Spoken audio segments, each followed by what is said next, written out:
नमस्कार दोस्तों, मैं हूं सौरभ शर्मा। आप देख रहे हैं भारत 24। हर अभिनेता के पीछे एक कहानी होती है, लेकिन कुछ कलाकारों की कहानी पूरी पीढ़ी को एक दशा देती है। आज हम एक ऐसे अभिनेता से आपकी रूबरू कराएंगे जो थिएटर से लेके पर्दे तक और संघर्ष से लेके सम्मान तक इनका सफर उस इंसान को प्रेरित करता है जो सपने देखता है। यशपाल जी, आपका बहुत बहुत स्वागत है भारत 24 में। और मेरे साथ इंटेरोगेशन की स्टार कास्ट भी मौजूद है और प्रोड्यूसर भी मौजूद है। सर, आपका भी भारत 24 में बहुत बहुत स्वागत है। यशपाल सर, पहला सवाल, क्योंकि साइकोलॉजिकल और जब फिल्म एक आती है मेंटली, क्योंकि फिजिकली आप रिएक्ट करते हैं कि मेंटली कितना प्रिपेयर करना होता है इंटेरोगेशन जैसे किरदारों के लिए। नहीं, कोई भी फिल्म हो जिसमें विचार हो, मतलब सिर्फ फाइटिंग की ना हो, सिर्फ विचार भी हो, लड़ाई हो विचारों की, तो उसमें साइकोलॉजिकली या मेंटली जर्नी आपको करनी पड़ती है। उसकी तैयारी भी करनी पड़ती है, उसके लिए आपको जद्दोजहद भी करनी पड़ती है, खुद के साथ भी और सामने वाले के साथ भी। डायरेक्टर ने, राइटर ने जिस तरीके की कहानी लिखी है, उसको उसी मुकाम तक पहुंचाने के लिए हम एक्टर जितनी भी मेहनत करते हैं या जितना काम करते हैं, मुझे लगता है हमारी कोशिश यही रहती है कि जो राइटर ने लिखा है वो ऑडियंस तक पहुंच जाए। हम हैं जरिया, माध्यम, तो कोशिश तो करनी पड़ती है। और रियली इसमें बॉडी बनाने या डांस करने या एक्शन वाला काम नहीं था, लेकिन मेंटली जो एक साइको, इसलिए इसको साइको ड्रामा या साइको थ्रिलर या मर्डर, क्योंकि मर्डर मिस्ट्री तो है ही, लेकिन दिमाग से चलने वाली, क्योंकि एक इन्वेस्टिगेटर है जो इन्वेस्टिगेट कर रहा है और बाकी सस्पेक्ट हैं सारे। और मज़े की बात यह है कि मर्डर मैंने किया है। यशपाल सर, अगर मैं बोलूं, क्योंकि बहुत पुराना डायलॉग है, तारीख पे तारीख, तारीख पे तारीख, इंसाफ कब मिलेगा माय लॉर्ड। क्या इस फिल्म के अंदर, इस कहानी के अंदर इंसाफ मिलता हुआ दिखाई देगा? देखिए, वो तो ऑडियंस बताएगी, लेकिन बस मैं इतना बता दूं कि मर्डर मैंने किया है। अच्छा सर, इस किरदार के लिए, क्योंकि इंटेरोगेटिव एक कहानी है, असली इंटेरोगेशन कभी देखा आपने? क्या रिसर्च की, पुलिस रिसर्च की? नहीं, ये पुलिस का रोल ये कर रहे हैं, तो इसलिए इन्होंने की है रिसर्च, या इन्होंने ऑब्जर्व किया है पुलिस स्टेशन में जा करके या कोर्ट में जा करके इन्होंने किया है। क्योंकि मेरा तो सस्पेक्ट था, मैं तो मेरा दूसरा रोल था, मेरा उस टाइप का रोल नहीं था। तो मैं ड्राइवर हूँ इसमें, जिसका मर्डर होता है, जस्टिस पराशर, उनका ड्राइवर हूँ मैं। यूसुफ मोहम्मद शेख मेरा नाम है। और क्योंकि ड्राइवर ही एक ऐसा इंसान होता है जिसको सारे राज मालूम होता है, सारे राज मालूम होते हैं। तो बड़ी इंटरेस्टिंग है वो। कैसे 30 मई को जब Z5 पे आएगी तो देखोगे तो पता चलेगा कि क्या है। भाई, जिस तरीका आपने किरदार, लेकिन मर्डर मैंने किया है। बाकी वो बताएंगे। देखिए, क्या है कि जैसे आपने हमेशा मर्डर मिस्ट्रीज देखी हैं, जी, तो मोस्टली क्या होता है कि 4 सस्पेक्ट होते हैं, 5 सस्पेक्ट होते हैं, एक इन्वेस्टिगेटिंग ऑफिसर आता है और ढूंढता है, क्योंकि सब बोलते हैं मैंने नहीं मारा, मैंने नहीं मारा। ये पहली ऐसी मर्डर मिस्ट्री है, साइकोलॉजिकल थ्रिलर भी है साथ में, जिसमें हर सस्पेक्ट बोला भाई मैंने मारा है।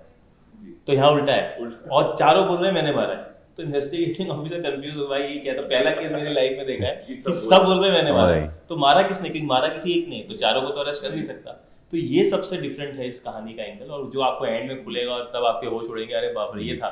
तो वो सबसे इस कहानी को अलग और इंटरेस्टिंग बना। इस फिल्म की यूएसपी ही यही है कि सारे सस्पेक्ट्स एक्सेप्ट कर रहे हैं कि वो ही किलर्स हैं, और मेरा काम है कि अंदर जाके सबको पकड़ना है एक एक करके। अच्छा भाई, मुझे लगता है कि इस किरदार के लिए जिस तरीके से यशपाल सर ने बोला जी, कि आपने परखा चीज़ों को, जा जाके पुलिस स्टेशन हो या कोर्ट हो, अब आप लगता है कि बॉडी देख के या इंसान को देख के आप परख जाएंगे कि ये गलत कर रहा है, ये सही कर रहा है, ये इतना इतना ट्रेनिंग ले चुके हैं? हाँ, मैं मतलब अब भीड़ में जाके थोड़ा थोड़ा मैं ना जांच खुद भी कर लेता हूँ विदाउट बीइंग इन कैरेक्टर, कि किस तरीके का इंसान होगा। और अगर आप पूछे शर्मा जी, तो मैं ये बचपन से करता आ रहा हूँ।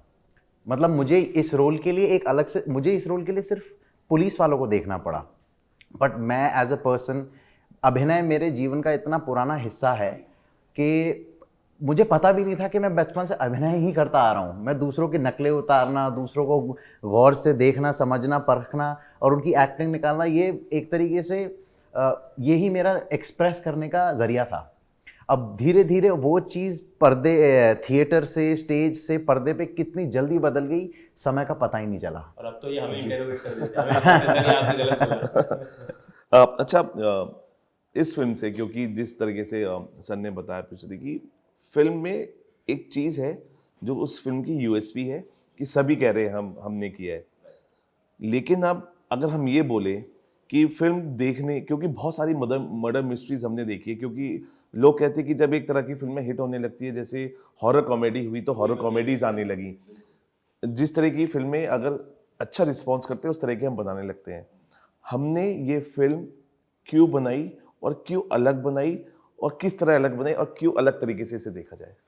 आई थिंक ये एक राइटर की क्रिएटिविटी और उनका चीज़ों को देखने का नज़रिया है कि एक ही कहानी है, बट हर कोई खून कर रहा है, इसको दर्शाना एक अलग तरीके से बहुत कम हो रहा है। जितनी भी आप नई नई कहानियाँ देखोगे, अगर वो मर्डर मिस्ट्री के भी इर्द गिर्द घूमती हैं तो बहुत वो प्रिडिक्टेबल हो जाती हैं। आप एज एन ऑडियंस बता सकते हो ये है किलर, इसने किया है, क्योंकि अब हमने इतना कंटेंट देख लिया, इतनी अच्छी अच्छी कहानियां देख ली हैं कि उसमें अलग हटके कुछ करना ये हमारे लिए कंपल्शन था। जैसे इसमें एक छोटा सा एग्जांपल है, यहाँ पे जितने ही लोग बैठे हैं आप सबसे अलग लग रहे हैं, क्योंकि आपने जो पहना हुआ है वो एकदम अलग है। तो इसलिए हम भी हमेशा ये देखते हैं कि कहानी ऐसी बनाई जाए जो अलग हो, ताकि लोगों का ध्यान खींचे। जब तक वो ध्यान नहीं खींचेगा, रोज आप दाल चावल ही खाएंगे तो बोर हो जाएंगे। तो जब तक हम कुछ अलग नहीं देंगे तब तक जनता का ध्यान भी केंद्रित नहीं होगा। आपको लग रहा है कि अभी हम कुछ टाइम से देख रहे हैं, फिल्में चल रही हैं, कुछ फिल्में नहीं चल रही हैं, असली स्टार कंटेंट है अभी पोस्टर बॉयज की जो चकाचौंध थी वो कम हुई है, क्योंकि कंटेंट ने अपनी जगह बनाई है।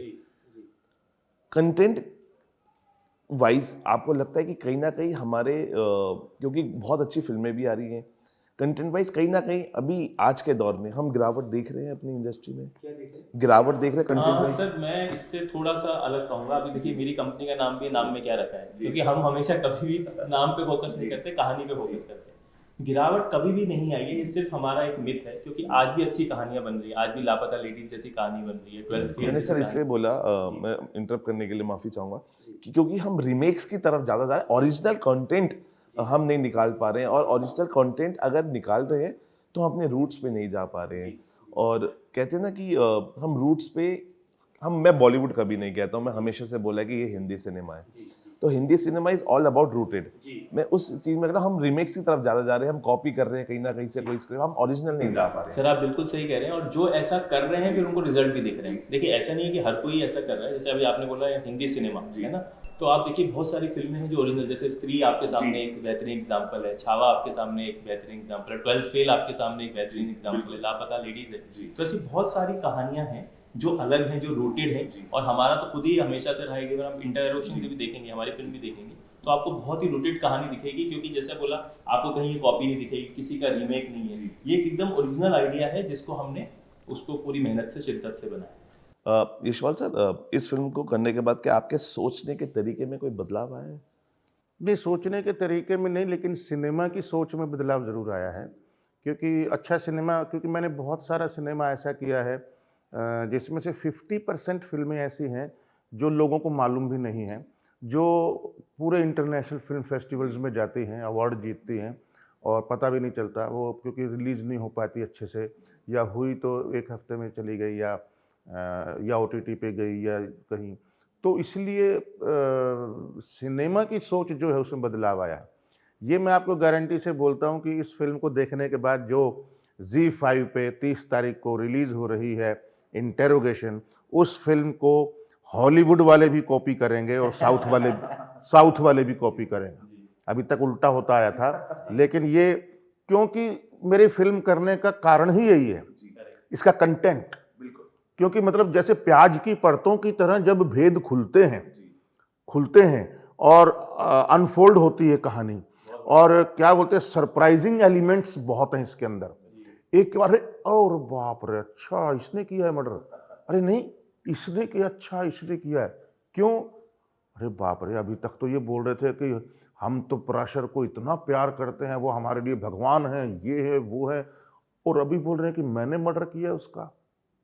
तो इसके पीछे कारण क्या है, इसके पीछे वो आपको देखना पड़ेगा 30 तारीख को Zee5 पर। यशवंत सर, आपको लगता है कि सिनेमा पहले की तरह जिस तरीके से बदलाव लाता रहा है, क्या आज के दौर में जो अभी सिनेरियो में सिनेमा आज भी बदलाव ला सकता है या सिर्फ एक मार्केट का हिस्सा बन के रह गया? नहीं नहीं, बदलाव ला सकता है, बदलाव ला सकता है और बहुत अच्छे से ला सकता है, बहुत इम्पैक्ट पड़ता है। चाहे वो एजेंडा फिल्म हो, चाहे वो गवर्नमेंट की एजेंडा फिल्म हो, और चाहे वो उसके विपरीत हों, वो पब्लिक के अंदर विचार लाते हैं, विचारों की लड़ाई होती है। केरला स्टोरी हो, चाहे कश्मीर फाइल हो, वो कुछ अलग टाइप की फिल्में थी, और कुछ अलग, लापता लेडीज़ एक अलग फिल्म है, फूले फूले एक अलग फिल्म है। तो इनका प्रभाव तो पड़ता है। देखो, ये स्लो इंजेक्टिंग चीज़ें हैं, ये एकदम से क्रांति आ गई रिवोल्यूशनरी, ऐसा नहीं होता, लेकिन वो अंदर से क्रांति आती है धीरे धीरे। So it's a slow process, injection की तरह। भाई, अगर आप कोई गहरा किरदार निभाते हैं, गहरा किरदार क्या आपको अंदर तक एज अ पर्सन बदल देता है? कई बार बदलाव तो तभी आता है जब उसका इम्पैक्ट आपके दिल में पड़ता है, आपकी सोच पे पड़ता है। और मुझे ये लगता है कि एक किरदार आपको तभी बदल सकता है जब आप 24 घंटे उस किरदार के सोच में, वास्तविकता में, हाल चाल, बोल ढाल, हर चीज़ में। अब हमारे देश में क्या है कि मेथड एक्टिंग या फिर किसी एक एक्टर को एकदम ही एक अलग ही रूप में इमर्स कर लेना अपने आप को, वो उसकी मार्केट भी कितनी बड़ी है, बट वो मौके दिखते हैं, कम दिखते हैं। अब हॉलीवुड में अलग तरीके का सिस्टम है, हमारे देश में अलग तरीके की ऑडियंस है, अलग तरीके की एंगेजमेंट है। तो एक कैरेक्टर, मेरे हिसाब से लगता है आप कंप्लीटली अपने आप को कभी ढाल ही नहीं सकते किसी किरदार में। आप कुछ ना कुछ हर किसी से लेके, और ये ज़रूर है कि जैसे ये मैंने कैरेक्टर इंटेरोगेटर का किया, तब वो जब वो चले गया तो उनकी जो एक स्थिरता और गंभीरता थी, वो एज अ पर्सन मैंने अपनाई। क्योंकि मैं एज अ पर्सन, जो मुझे जानते हैं, मेरे में एक अलग ही एनर्जी है, उछलाव है मेरे में अंदर। और इस कैरेक्टर ने, स्पेशली प्रोड्यूसर साहब ने और डायरेक्टर साहब ने और मेरे सारे ही को एक्टर्स ने इतनी बढ़िया से उसको चैनलाइज करवाया मेरी मदद करवाने में, कि मेरे पास कोई चारा ही नहीं था बट टू बी ऑनेस्ट। वाह! और ये किरदार की सबसे अच्छी पहचान है कि अगर आप उसको ईमानदारी से 100% अगर आजमा लेगा, तो फिर तो जिसका मर्डर करेगा वो मर्डर करना पड़ेगा। तो इसका एक्टिंग की परिभाषा ही एक लाइन में ये है, ऐसा झूठ जो सच लगे। तो ऐसा मर्डर जो मर्डर लगे लेकिन हो ना, तो ये वो तो ध्यान रखना पड़ेगा। पीयूष सर, आपको लगता है कि फिल्में बहुत सारी प्रमोट हम करते हैं, प्रमोशंस बहुत कर रहे हैं, लेकिन फ्राइडे को ही फिल्म लगती है और फ्राइडे को ही फ्लायर आ जाता है, इतना बिजनेस किया। फिर सैटरडे आता है, सैटरडे को फ्लायर आ जाता है, इतना बिजनेस किया। संडे होते होते भी फ्लायर स्टार्ट होने लगते हैं और बताया जाता है कि 80% हाइक हो गया। आपको लग रहा है ये हमारी इंडस्ट्री को हैम्पर कर रही हैं चीज़ें, क्योंकि हमें अच्छी फिल्म देनी है, बिजनेस की तरफ नहीं दौड़ना है। बिजनेस अच्छी बात है क्योंकि हिम्मत देता है, पैसा आएगा और फिल्म बनाएंगे, लेकिन कहीं ना कहीं ऐसी चीज़ें हैम्पर कर रही हैं। आपको लगता है कि हम स्टार्टिंग से we keep on counting this business. Sir, मुझे बहुत अच्छा प्रश्न आपने पूछा। मुझे लगता है कि कहीं पे ऐसा हैम्पर नहीं हो रहा है। उसका रीज़न है क्योंकि अगर आप जनता के दिल को समझेंगे या उनको जानेंगे तो उनको फिल्म देखनी है। अगर कई बार आपने देखा होगा कि बहुत हाइप होती है कि फिल्म का बिजनेस ये हो गया वो हो गया, लेकिन फिर भी जनता नहीं जाती। और कई बार ऐसा होता है कि फिल्म का बिजनेस बहुत एवरेज होता है लेकिन जनता जा रही होती है। तो मुझे लगता है जो सबसे ज़्यादा चीज़ हमारी फिल्म इंडस्ट्री को हैम्पर कर रही है वो कर रही है टिकट के प्राइस। अगर आप देखिए हमारा जो भारत है वो इतने आई थिंक 140-150 करोड़ की जनता है, लेकिन आप देखो आज भी जो सबसे बड़ी फिल्म है जिसको लोगों ने थिएटर में देखी है वो उसका फुटफॉल मात्र 4 करोड़ है। तो आप सोचिए कितनी ऐसे लोग हैं जो फिल्म देखना चाहते हैं लेकिन देख नहीं पाते। उसका मेन रीजन है कि टिकट प्राइस इतने हैवी हो जाते हैं। मैं आपको एक छोटा सा रिसर्च इसमें बताता हूँ कि जब सिनेमा डे बनता है तो एक दिन में आपके कम से कम 75 to 80 लाख लोग फिल्म देखते हैं, क्योंकि उसका टिकट प्राइस होता है 75 रुपीज फ्लैट। तो मुझे ऐसा लगता है कि हमारी फिल्में लोगों तक इसलिए नहीं पहुंच पा रही ज़्यादा से ज़्यादा क्योंकि प्राइस इतने हैवी हो चुके हैं कि लोग अफोर्ड नहीं कर सकते। आज एक मिडिल क्लास फैमिली अगर सिनेमा में जाए 4 लोग मिलकर तो सर 5 से 6 हज़ार का बिल बन जाता है आपका। आपका किसी भी मल्टीप्लेक्स में जाते हैं तो आप सोचिए एक मिडिल क्लास फैमिली कैसे अफोर्ड करेगी बार बार फिल्में देखना। लेकिन यही अगर पहले के टाइम पे जब सिंगल स्क्रीन हुआ करते थे, अगर हम टिकट प्राइस बहुत कम कर दें तो ज्यादा से ज्यादा लोग देखने जाएंगे और हमारा सिनेमा ज्यादा पॉपुलर होगा और ज्यादा बड़ा होगा। जैसे जो साउथ में होता है, साउथ में अगर आप टिकट प्राइस देखेंगे तो वहाँ कैप है, 250 से 300 से ऊपर वहाँ पे टिकट प्राइस नहीं होते हैं। इसलिए वहाँ पे आप देखिए इतना बड़ा स्टारडम होता है, फैन इतने सारे होते हैं, क्योंकि वो सब चाहते हैं। और वहाँ पे पब्लिसिटी में भी पैसा खर्च नहीं होता, वहाँ पे आपको सिर्फ स्टैंडीज लगाने होते हैं। वो लोग जाते हैं सिनेमा हॉल में देखने के लिए कौन सी नई फिल्म आ रही है, क्योंकि क्रेज है। और क्रेज क्यों है? Because of price. करेक्ट। तो मुझे लगता है सबसे बड़ा जो हैम्पर जो आपने सवाल पूछा वो कर रहा है यहाँ का टिकट प्राइस। यशपाल सर, आपको लगता है कंटेंट के नाम पर संवेदनाओं का शोषण भी हो रहा है? संवेदनाओं का शोषण कैसे हो रहा है, मैं समझा नहीं। सर, कंटेंट के नाम पे जिस तरह का कंटेंट हम देख रहे हैं, उसमें आपको लगता है ऐसा हो रहा है? नहीं, संवेदनाएं तो संवेदनाएं हैं, उनका शोषण क्या, या तो उनका यूज किया जी होगा जी। या उन्होंने सच्ची घटनाओं पे कोई फिल्म आधारित होगी जिसमें संवेदनाएं होंगी, या मान लो कोई रेप है या कोई घटना है गांव की, या कोई हत्या है, हत्याकांड है, जो भी है उसमें संवेदना तो होती हैं। देखो, बिना संवेदनाओं के सिनेमा हो ही नहीं सकता। एक तो बुराई के बगैर नहीं हो सकता, बुराई होगी तभी अच्छाई होगी, दिन होगा तभी तो रात का मतलब है, रात होगी तभी दिन का मतलब है। आप डायलॉग बड़बड़ बड़बड़ बड़बड़ बोलते जाओ, लेकिन जब तक साइलेंस नहीं होगा उसका मीनिंग ही खत्म हो जाएगा। तो इसलिए ये हर चीज़ का संवेदनाओं का होना बहुत ज़रूरी है, और संवेदनाएं जहाँ होंगी, जो चीज़ भी जहाँ ज़्यादा होती है वहाँ उसका शोषण भी होता ही है। तो लोग उसका मिसयूज़ भी होता है, उसका यूज़ भी अच्छा होता है, कोई उसको ढंग से यूज़ कर पाता है, कोई नहीं कर पाता है। तो ये डिपेंड करता है हाउ डायरेक्टर कैसा है, राइटर। सबसे फर्स्ट चीज़ है सिनेमा की मेरे हिसाब से राइटिंग। अगर राइटिंग सही है, राइटिंग सही है और कास्टिंग सही है तो आधा काम हो गया आपका। और टचवुड हमारे एक फिल्म के अंदर ये दोनों काम कमाल के हो चुके हैं क्योंकि एक तो बहुत बड़े बड़े लार्ज भीड़ नहीं है, क्योंकि लिमिटेड कैरेक्टर्स हैं, और एक एक कैरेक्टर इतना इम्पोर्टेंट है, और इतना almost every character is main character, major character. एक को अगर छोड़ दे तो बाकी सारे मतलब मेजर कैरेक्टर हैं फिल्म के अंदर, कोई भी ऐसा नहीं छोटा बड़ा। तो मुझे लगता है कि ये एक चैलेंज था, और एक एक कैरेक्टर संवेदनाओं से भरा हुआ है, विलेनिश गंदगी भी है उसके अंदर, और इमोशंस भी हैं उसके अंदर, फीलिंग्स भी हैं उसके अंदर, लव भी है, हेट भी है, हर तरह का कंप्लीट ह्यूमन बीइंग जो होता है ना, वो है ये। सर, एक चीज आप मानेंगे कि जो हमारी सक्सेस है वो इंस्टेंट हो गई है, लेकिन लंबे समय तक टिकना भी बड़ा मुश्किल है।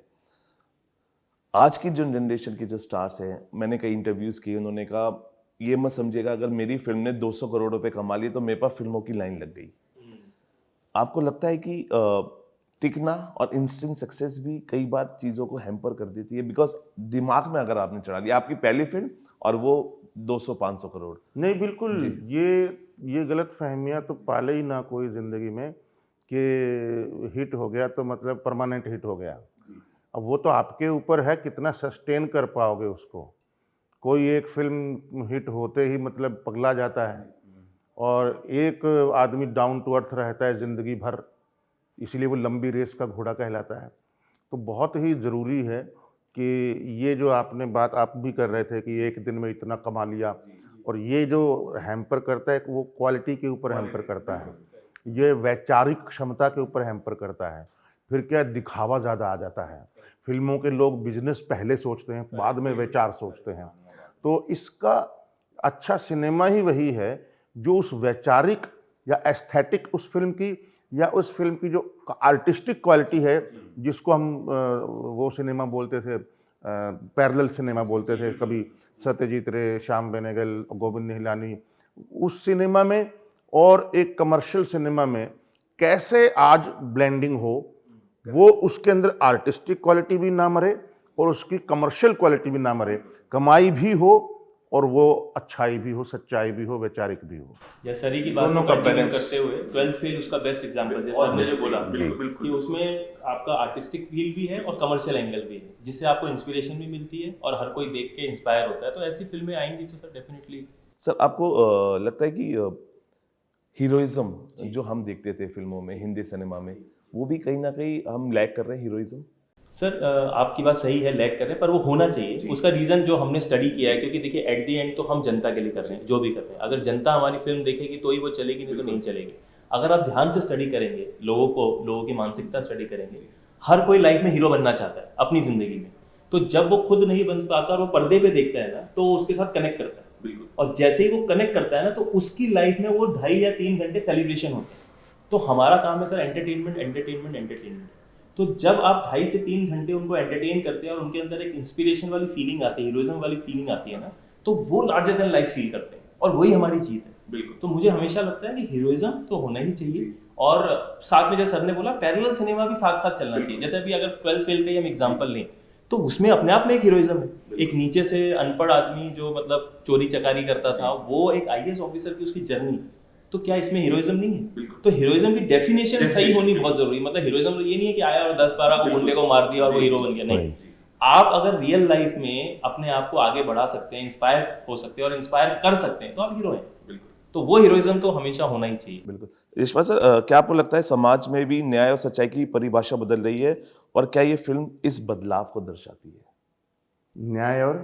न्याय और सच्चाई की जो परिभाषा है वो बदल रही है, और ये फिल्म उसी को दर्शाती है। देखो, सच्चाई की परिभाषा तो इसके अंदर बिल्कुल सही है जी। न्याय मिलता है कि नहीं मिलता है वो हमें खुद ही नहीं मालूम, क्योंकि मुझे लगता है मैंने मारा है, हर किसी को लग रहा है कि मैंने मारा है, तो मुझे पता नहीं। लेकिन सच्चाई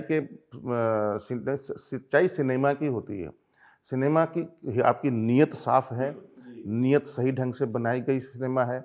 आपका मकसद सिर्फ पैसा कमाना नहीं है, आपका मकसद एक अच्छा सिनेमा बनाना भी है। आपका मकसद एक टीम वर्क भी है, एक फैमिली भी है।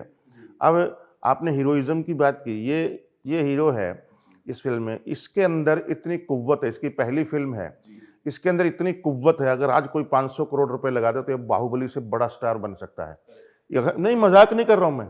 आपको वही ट्रेनिंग दी जाएगी कि you are the best and you are, फिर मतलब वो ये करने की जरूरत नहीं पड़ेगी। फिर अगर तो हल्का से अगर ऐसे मुट्ठी भी बीचेगा ना, तो उसकी कड़ करके दिखाएगा डायरेक्टर, और फिर सामने वाले की ऐसी तैसी हो जाएगी। तो वो इट्स एक तरीका है दिखाने का कि how you show your hero. तो वो हीरो 12वीं फेल वाला भी हीरो है, लापता लेडीज वाला भी हीरो है, वो जाट का भी हीरो है, वो बाहुबली का भी हीरो है। ये अलग अलग हीरो हैं, बस वो फिल्म का जॉनर क्या है और डायरेक्टर कैसे दिखाना चाहता है। चाहे वो सिंघम है, चाहे दबंग है, चाहे वो रेड 2 है जो अभी आई, सब तरह के, हर तरह के लोग हैं, हर तरह के ये फिल्में हीरो हैं। इसको अगर उस तरीके से दिखाना होगा तो इसको भी दिखा सकते हैं, क्योंकि इसके अंदर इतनी पावर है, इतना वो है, क्यों नहीं दिखा सकते। It depends upon the budget and director. और समय के अनुसार हीरो की परिभाषा भी बहुत बदल चुकी है, तो लोग अपनाना चाह रहे हैं कि अलग अलग कहानियां लेकर आ रहा है हीरो हमारा। तो एक जो लार्जर देन लाइफ है, अब एक सिंपल आदमी भी अपने ही जीवन में लार्जर देन लाइफ है।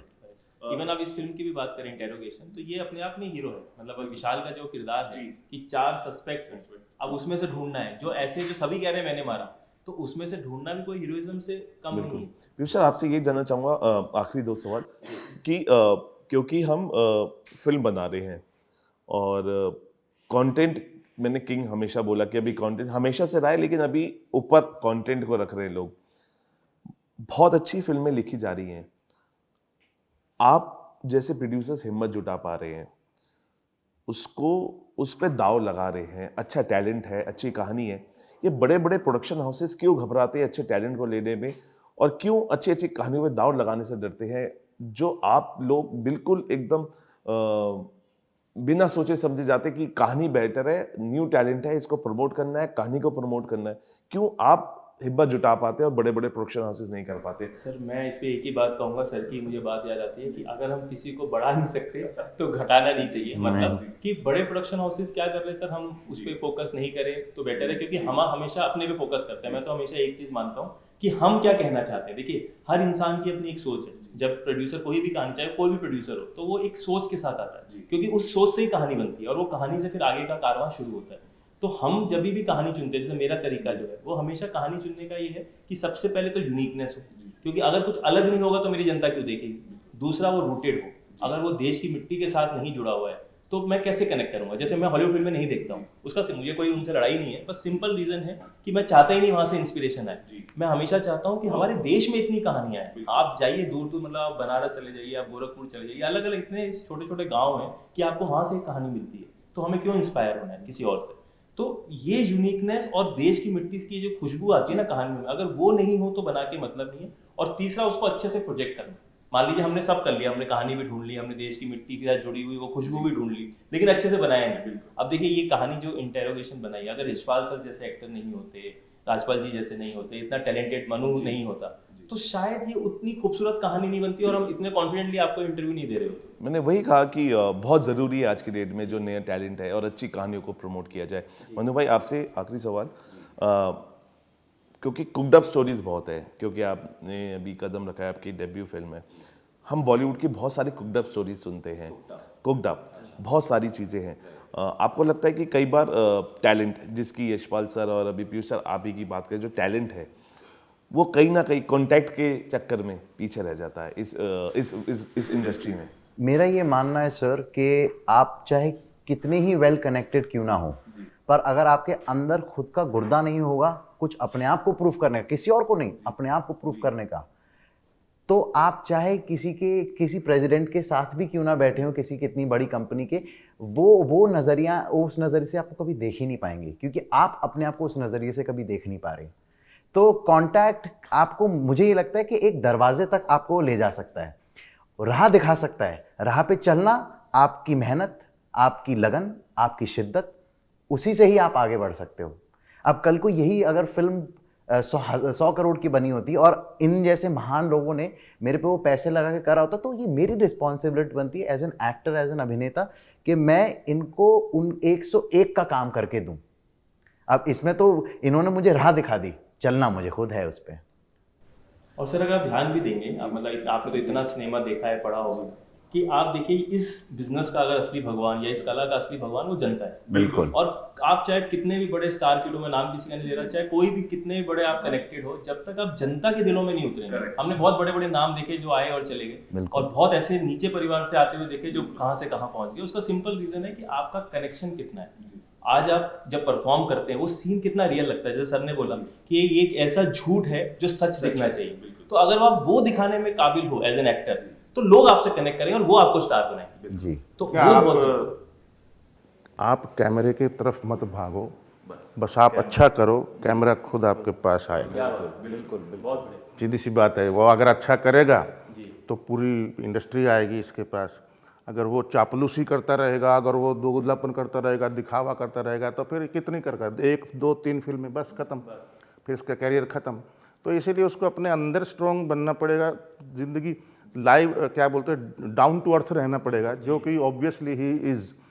क्योंकि मैंने तो एक फिल्म के अंदर ही देख लिया, मैंने इतने बड़े बड़े स्टारों के साथ, उनके पुत्रों के साथ, प्रोड्यूसरों के बेटों के साथ, डायरेक्टरों के बेटों के साथ काम किया है। तो मैं मतलब ऐसा देखा है नंगी आंखों से कि यार ये क्या यार, किसको ले लिया। लेकिन वो उसको बनाने में लगे हुए हैं। नहीं बेटा, हाँ थोड़ा सा इधर देख, हाँ 4 कदम चल, फिर इधर देख। ये क्या एक्टिंग है, अंदर से निकलना चाहिए कुछ होना। मैं इतना मैकेनिकल, इतना टेक्निकल होना क्या ठीक है? टेक्निकल एक जगह ठीक है, क्योंकि मीडिया ही, सिनेमा ही टेक्निकल मीडिया है, लेकिन उसके अंदर जब तक फीलिंग नहीं होगी।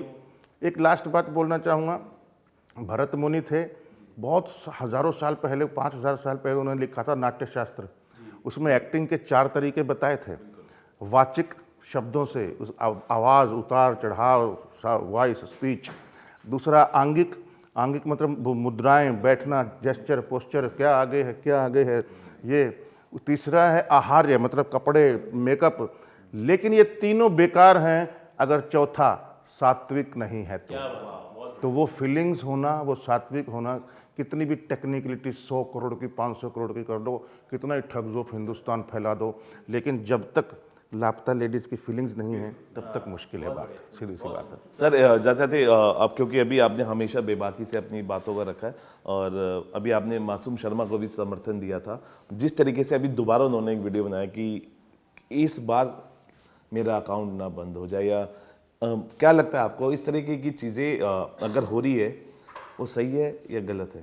नहीं, गलत है, गलत है। मैं बिल्कुल नहीं मानता कि इन गानों से वो फैल रहा है यंग जनरेशन के अंदर। अरे यंग जनरेशन के अंदर फैल रहा है तो फिर अब एनिमल फिल्म भी बंद करो, फिर और वायलेंट फिल्में भी बंद करो, ये मिर्ज़ापुर भी बंद करो जिसमें गालियाँ ठूसी हो, जिसमें और इतने मर्डर और इतने सेक्सी फिल्में चला रखी हैं OTT पे, सब बंद करो। आप एक आदमी के पीछे पड़े हो क्योंकि वो कमाई कर रहा है। एक शहर के अंदर आज बिल बोर्ड एक जगह है जिसमें पूरे वर्ल्ड में 3 गाने बेस्ट 10 में से 3 गाने उस बच्चे के हैं, मासूम शर्मा के। आप जल रहे हो उससे क्योंकि वो उठ रहा है, आप नहीं उठ पा रहे हो, आप नहीं कर पा रहे हो वो काम, तो आप उसको दबाने की कोशिश कर रहे हो। 10 गाने बैन हुए तो उसमें 7 गाने एक ही आदमी के। कोई ऐसी बात होती है ये? ठीक, मुझे तो नहीं लगता। तो फिर आपका ये तो मोबाइल के अंदर पॉर्न फिल्में हैं, बंद करो ना सब पॉर्न फिल्में। यहाँ बैठ करके नंगी फिल्में देख सकता है बच्चा घर पे अपने मोबाइल में, तो फिर उसमें क्या गाने में देखने में क्या हर्ज है भाई? मुझे नहीं लगता कि इसमें कोई बहुत बड़ा है। हाँ, अगर आपको लगता है वाकई में कि इस हमको अपने राज्य में ये सब बंद करना है तो फिर समान रूप से सबके बंद करो, एक आदमी को टारगेट मत करो। बिल्कुल, धन्यवाद आप हमारे स्टूडियो में हमसे बात किया। हम यही कहना चाहेंगे कि इंटेरोगेशन चलती रहेगी, लेकिन अगर आपको इंटेरोगेट करना है, मैं अपनी ऑडियंस से बात कर रहा हूँ, अगर आपको इंटेरोगेट करना है उस स्क्रिप्ट की सच्चाई जो सच्चाई से बनाई गई है, आपको इंटेरोगेट करना है वो टैलेंट जो एक ईमानदारी से आया है, और आपको इंटेरोगेट करना है उन कलाकारों को जिन्होंने ईमानदारी और सच्चाई दोनों से ही इसमें किरदार निभाया है, और आपको इंटेरोगेट करना है उस प्रोड्यूसर की जिसने इतनी हिम्मत जुटाई है नए कलाकारों के साथ आने की और एक अच्छी कहानी की। तो आपको 30 तारीख को ZEE5 पे उस इंटेरोगेशन के लिए उसको देखना पड़ेगा। और ये अच्छी बात है, आप अगर एक सच्चाई और ईमानदारी से आई हुई चीज़ों को इंटेरोगेट करते हैं तो ज़रूर आप उसको करिए, क्योंकि हर चीज़ बुरी नहीं होती, अच्छाई भी उसमें आपको खोजनी चाहिए। फिलहाल अभी के लिए इतना ही, आप बने रहिए भारत 24 के साथ।